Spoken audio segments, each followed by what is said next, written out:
السلام عليكم ورحمة الله وبركاته. يا رب تكونوا بأتم صحة وأحسن حال. أنا النهاردة جاي لكم فيديو جديد، فيديو كله روتينات وكله مشتريات، وهنعمل حاجات جميلة جدا.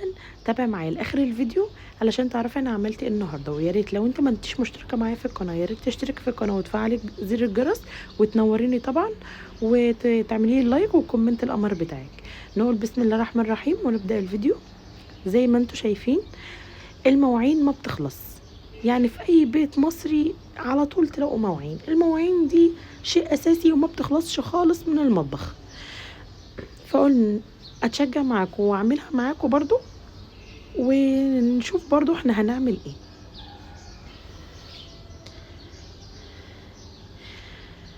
انا قلت طالما المواعين خفيفة اعملها معاكم، وكمان علشان في حاجات احنا هنعملها وهننضفها وهننزل نشتري طلبات ومشتريات ومنظفات، كلها موفرة وعلى قد الايد. وطبعا زي ما انتوا عارفين الغلا والحاجات اللي البلد فيها، يعني ربنا المستعان. يلا الحمد لله. كده انا قربت اخلص خلاص.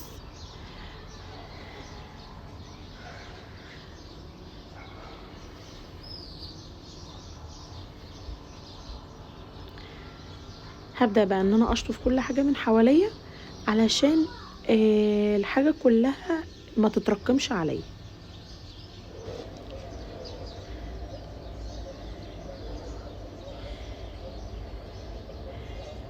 يا ريت لو انت تابعتي معايا الفيديو لغايه دلوقتي، يا ريت تحطي لي لايك وكومنت القمر بتاعك، وتشتركي في القناه لو انت منتش مفعله زر الجرس عشان يوصلك مني كل جديد.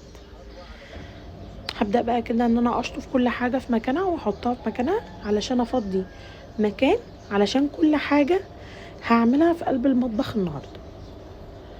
وفي روتين انتوا هتشاركوه معايا لاول مره انا تابعه انزله معاكم في القناه. ان انا الروتين بتاعي ان انا هنضف التلاجة هنزل اجيب مشتريات وهحط المشتريات معاكم في قلب التلاجة.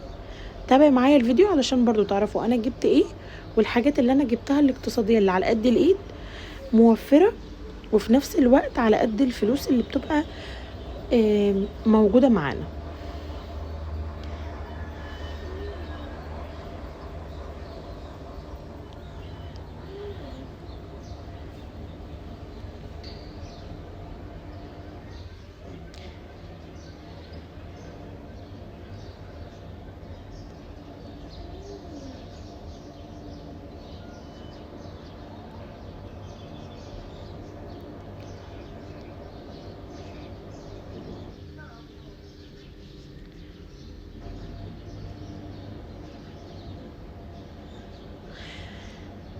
كده انا خلاص هبدأ بقى ان انا امسح المية علشان بقى اجيب الحاجات اللي انا زي ما انتم شايفين. انا بستعرض معاكم التلاجة، انا خليتها تفضى خالص بحيث ان انا لما اغسلها انضفها واجيب المشتريات بتاعتي الجديدة، ما يبقاش الجديد مع القديم. فانا خلصت كل اللي في التلاجة كله ونزلت جبت المشتريات اللي انا محتاجاها. زي ما انتم شايفين هبدأ بقى ان انا انضفها كويس.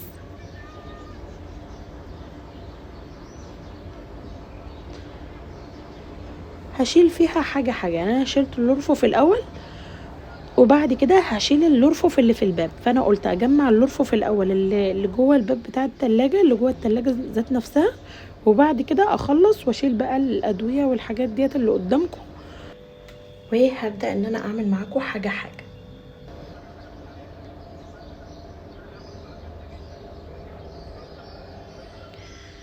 زي ما انتم شايفين انا دلوقتي بقيت بدأت ان انا امسح الصابون اللي كان في التلاجة. هبدأ انشف كويس جدا.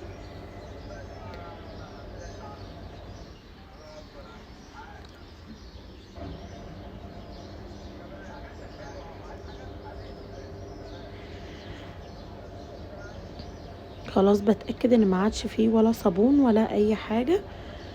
بدأت ان انا امسح كويس، وجبت كمان المفرش بتاعة التلاجة وهغسلها كمان بالمرة. لما غسلنا فتحنا التلاجة يبقى نعمل كل حاجة في قلب التلاجة.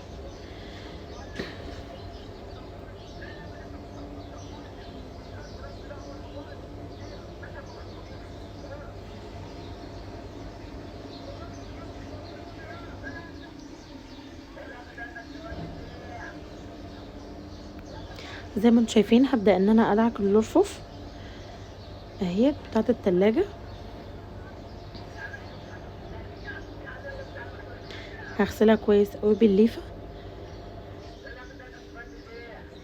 وهبدأ ان انا اشطف في الحته دي. بقى انا اتغرقت واتبهدلت صابون وميه ورغاوي،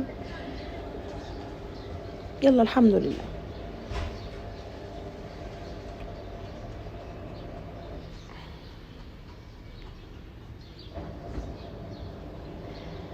هبدأ ان انا ادعك كل حاجه في التلاجة علشان ما يبقاش فيه اي حاجه متسخه معايا. يبقى انا فتحت التلاجة نضفت كله علشان احط المشتريات كلها والتلاجة نظيفة ما فيهاش اي اتساخات.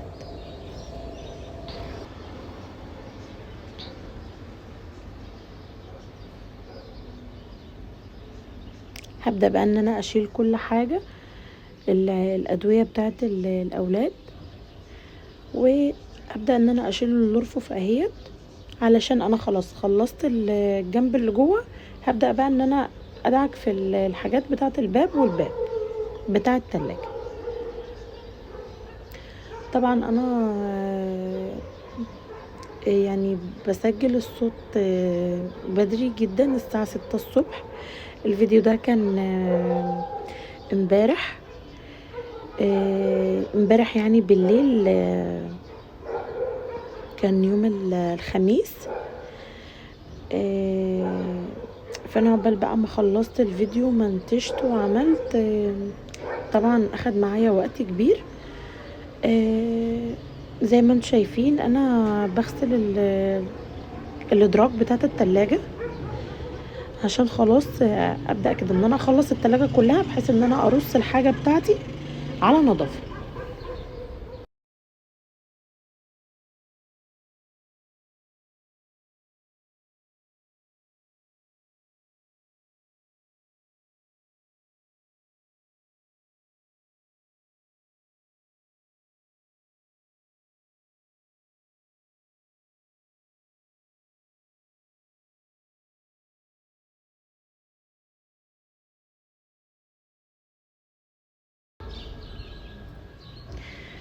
هبدأ بقى ان انا اشيل المية تاني علشان خلاص بقى كده انا خلصت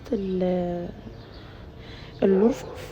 وهبدأ بقى ان انا ادعك كده كويس في الباب بتاع التلاجة.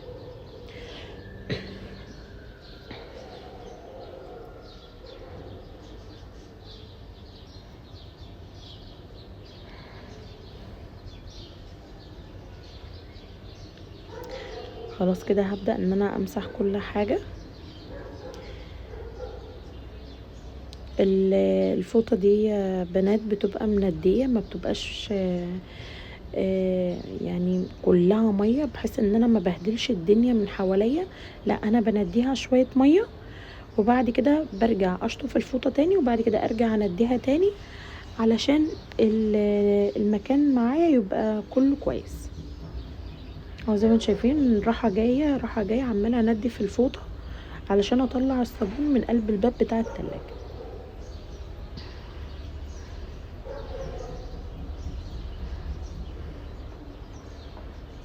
اهو كده هتأكد ان هي نشفت خلاص. بنشف كده هرجع بقى الرفوف مكانها تاني.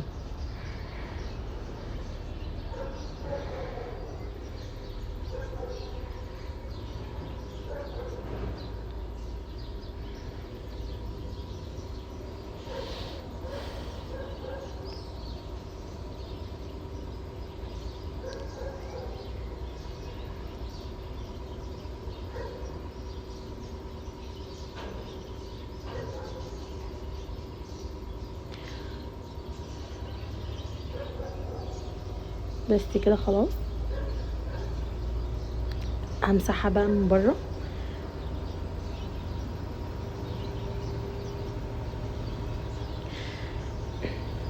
اليوم كله صابون وكله حاجات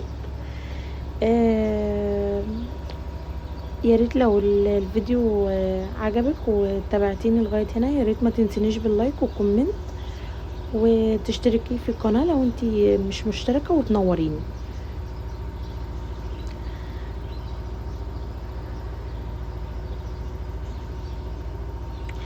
طبعا يعني قدام كده شويه قبل رمضان بشويه هيبقى في تنظيفات رمضان طبعا، تنظيفات عميقه. استنوا مني فيديوهات، بس يا رب اكون عند حسن ظنكم ويكون الفيديو بتاعي بتستفادي منه بحاجه كويسه.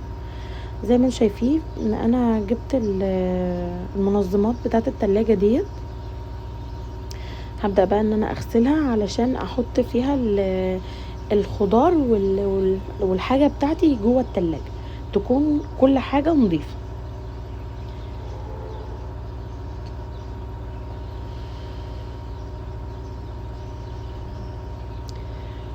وعلى فكرة المنظمات دي بتبقى حلوة جدا في التلاجة، ما بتاخدش مكان، واي حاجة انت عايزة تحطيها في قلب المنظمات دي بتبقى كويسة جدا وبتديكي شكل كويس، وبتبقى حاجة حلوة كده في التلاجة، ما بتاخدش مساحة. زي ما انتم شايفين هبدأ ان انا اشطف المنظمات.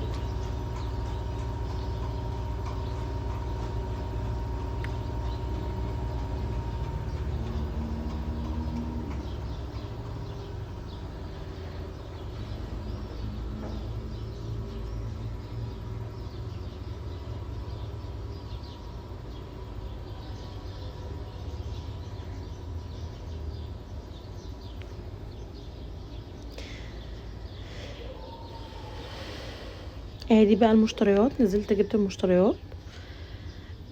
زي ما انتم شايفين جبت كوسة وجبت فلافلة وجبت طماطم وجبت خضار. هتشوفوا معايا، تابعوا معايا. هحط بقى منديل وهبدأ كده ان انا ارص الخيار بتاعي،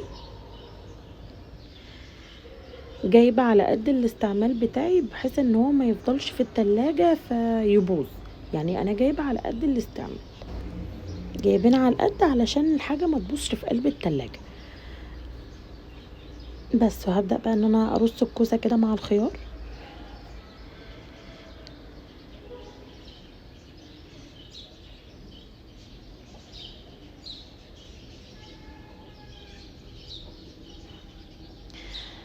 بس كده هجيب المنظم التاني واحط برضو فيه مناديل. هحط المناديل لان المناديل بتمتص الرطوبة. والخضار انا مش بغسله ساعة الاستعمال علشان ما يتبلش مني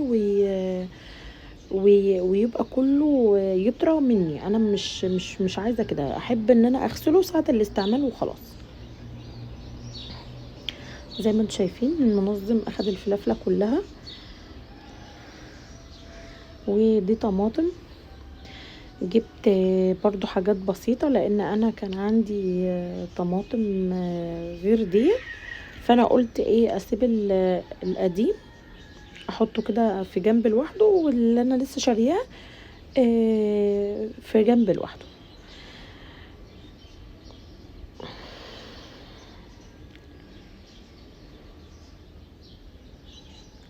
بس كده جبت برضو ازازة زيت هفضيها في قلب الازازة بتاعتي، لان انا بحب ان انا استعمل الازازة بتاعت الزيت دي جدا، مش بحب اللي هو الزيت العادي. يعني ما بحبش الزيت يبقى في الازازة بتاعته، بحب ان انا اشيله واحط كل حاجة في مكانها. البتاعة اتقطعت مني فما عرفتش ان انا اشدها ففتحت بالسكينة. بس كده هبدأ ان انا احط الزيت في الازازة.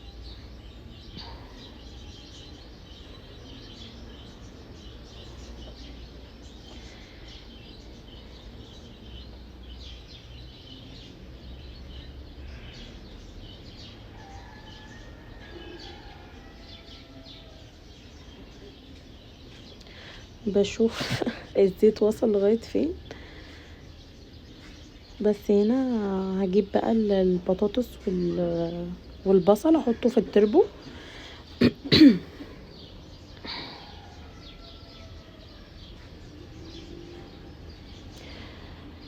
هبدأ بقى ان انا احط بقى الحاجات اللي انا جبتها. جبت بقى برجر وكفتة وسجق ولحمة وفراخ، او زي ما انتم شايفين، على قد طبعا الحاجات على قد الفلوس اللي كانت معايا، وكيس ملوخية وكده الحمد لله. جبت بقى اتلاقيت بزلة، قلت لا لازم اجيب واحط في الفريزر، لان انا مش بحب اللي هي المجمدة ديت. بحس ان هي مش ملهاش طعم، فاحسن حاجة ان انا اعمل انا الحاجة بايدي.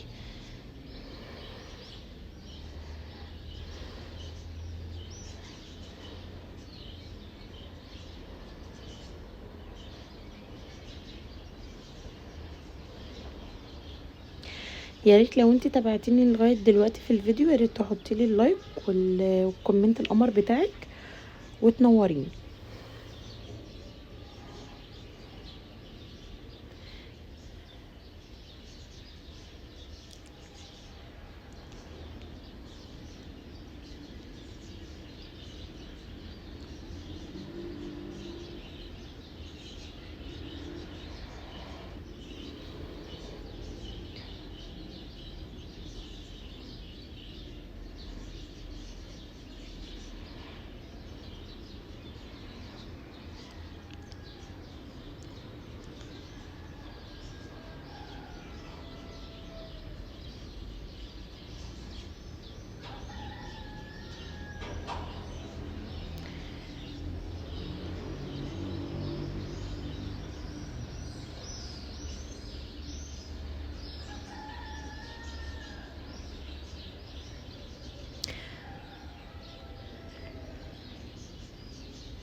زي ما انتم شايفين انا خدت معايا على فكره كميه، يعني ادتني كميه اكتر من ان انا كنت هشتري اكياس جاهزه. لا، هي اخدت معايا كميه كبيره اكتر من اللي في الكيس اللي هو الجاهز.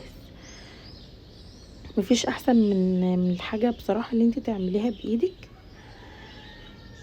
دي بتكون حاجه كويسه جدا، وبتكون برضو موفره معاكي.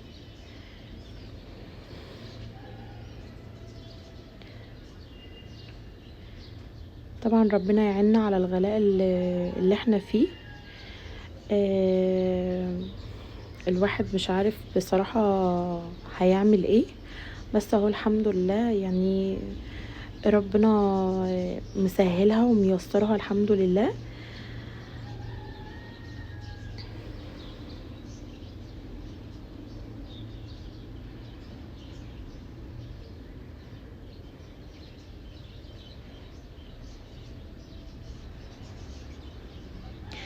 بس دي بقى المشتريات. انا رحت علشان اشتري الحاجات، الصراحة الفلوس اللي كانت معايا ما كفتش ان انا اجيب ازايز وحاجات. انا اصلا كده كده كان معايا الازايز، بس ما كانش معايا المبلغ اللي انا اجيب بيه الحاجات اللي انا محتاجاها. قلت اما اجرب السايب. وبصراحة هو يعني هو بفلوس قليلة عن الحاجات اللي في الازازة كاملة. بس هو يعني ملا معايا الحاجة الازايز اللي معايا. يعني انا جايبة بحاجات قليلة جدا، ملت معايا الازازة. ودي اول مرة انا استعملها معاكم، يعني انا اول مرة اشتري الحاجات السايبة دي. وشايفين بقول لكم هي ملت الازازة كلها، يعني بتمن الازازة ديت انا وفرت كتير. وده الاولاني كان دوني، وده برسيل جل.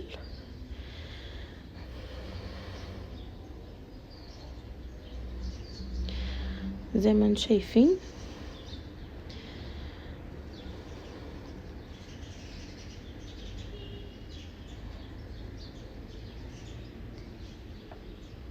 هو بصراحة فرق معايا الحاجات اللي انا اشتريتها، وعلى قد المبلغ اللي كان معايا يعني وفرت كتير بتمن الازاز اللي انا كنت هشتريها لو كاملة كلها.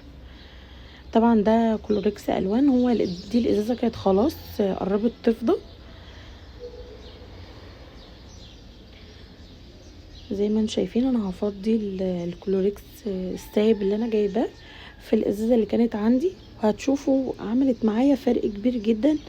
يعني ملت معايا الازازه كلها.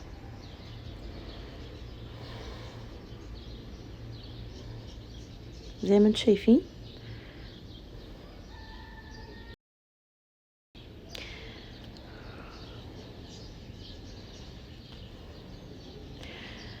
ده الكلور.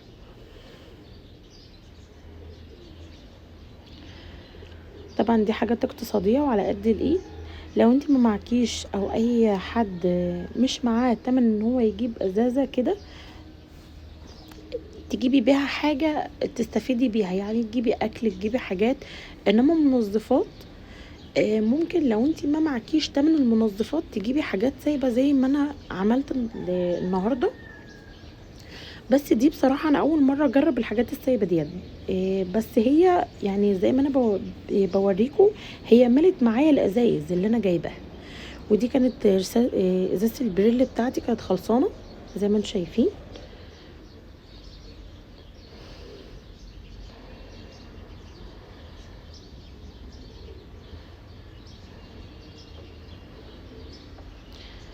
هتشوفوا الفرق دلوقتي ما بين الازاز الاول وما بين الازاز دلوقتي. بعد ما هفضي الكيس بصراحه هي ملت معايا الازازه كلها.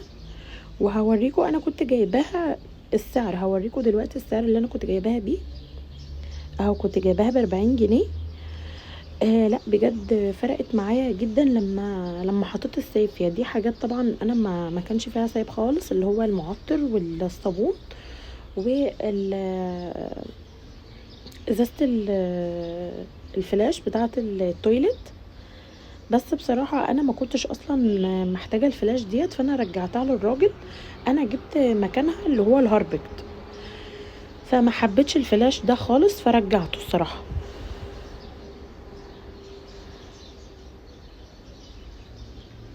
زي ما انتم شايفين هدعك البوتاجاز. يعني لا البوتاجاز ولا المواعين اساسا اي حاجه في البيت احنا بنستعملها دي على طول لازم ايدينا تكون فيها طول الوقت، لان الحاجات دي احنا بنستعملها يوميا. المواعين سواء المواعين بناكل فيها، سواء البوتاجاز بنستخدمه في الطبيخ، فكل حاجه معانا في المطبخ بتتبهدل. زي ما انتم شايفين هبدأ ان انا اشيل السجاد وهكنس المطبخ. انا نزلت اشتريت المساحه الميكرو فايبر ديت اهي، بوريها لكم لسه شايلاها من الكيسه. هو ده اول استعمال ليا الصراحه ليها، بس هي بصراحه فرقت معايا جامد. حبيتها جدا، يعني طلعت كويسه ومبلغها رمزي جدا، ما هياش كتير. هي ب10 جنيه بتهيألي، ب10 جنيه. كويسه جدا ومسحت معايا الارض حلوه جدا. انصحكم ان انتوا تجربوها، يعني هي هتلاقوها عند اي حد بتاع منظفات. بس كده خلاص هبدأ بقى ان انا احط السجاد، وكده يبقى انا خلصت. ده الشكل النهائي للمطبخ. يا رب يكون الفيديو عجبكم. ولو انتي تابعتيني لاخر الفيديو ما تنسينيش في اللايك وكومنت القمر بتاعك، وتشترك في القناه لو انت ما انتش مشتركه في القناه، وتفعلي زر الجرس عشان يوصلك مني كل جديد. تصبحوا على الف خير.